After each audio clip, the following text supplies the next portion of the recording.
सकल मराठा समाजाला मराठा आरक्षण अजून मिळालेलं नाही। मुख्यमंत्री एकनाथ शिंदेंनी जरांगेंना फसवले अशी प्रतिक्रिया ठाकरे गटाचे खासदार विनायक राऊत यांनी दिली।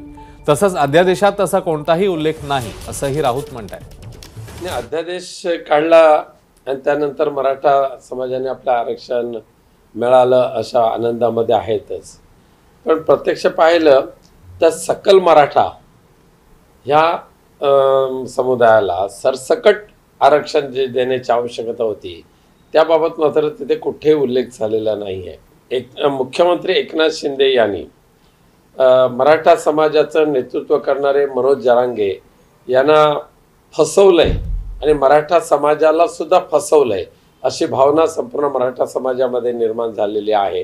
त्यामुळे माननीय मनोज जरांगे पाटील यांनी सकल मराठा या समुदायाला सरसकट आरक्षण मिळेपर्यंत शांत बसू नये अशी आमची सर्वांची त्यांना विनंती आहे। एबीपी माझा, उघडा डोळे बघा नीट।